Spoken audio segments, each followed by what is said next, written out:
వంగవీటి రంగా గారి వారసుడు వంగవీటి రాధా వాస్తవంగా మొట్టమొదటిసారే తను ప్రత్యక్ష రాజకీయాల్లోకి దిగిన తొలిసారే అతి పిన్న వయసులోనే ఎమ్మెల్యే గెలిచారు విజయవాడ ఈస్ట్ నుంచి. అప్పుడు విజయవాడ సెంట్రల్ సీట్ దగ్గర నుంచి అనుకోవాలి. అప్పుడు 2004 టైం కాబట్టి అది లెక్క. ఆ తర్వాత అది ఫస్ట్ అప్పుడు విజయవాడకు సంబంధించిన ఈస్ట్ కింద ఉంది.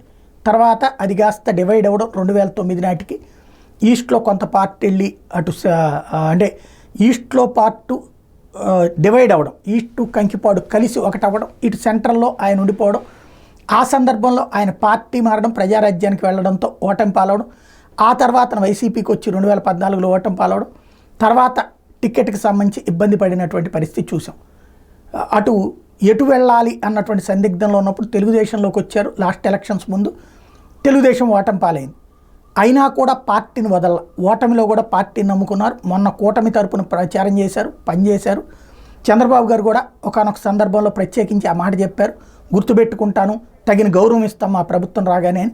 ఇప్పుడు 2 ఎమ్మెల్సీ సీట్లు ఇద్దరిది ఖాళీ అయినటువంటి నేపథ్యంలో, రాజీనామాల నేపథ్యంలో, వాళ్ళకి ఇదే అనర్హత వేటుపడినటువంటి నేపథ్యంలో జరుగుతున్న ఎన్నికలకు సంబంధించి ఎమ్మెల్సీగా వంగవీటికి ఛాన్స్ ఇస్తారు అన్నటువంటి ప్రచారం జరుగుతోంది. అట్లాగే ఇంకొక మంత్రి పదవికి అవకాశం ఉంది కాబట్టి ఆయనకి మంత్రి పదవి కూడా ఇస్తారన్నటువంటి ప్రచారం జరుగుతోంది.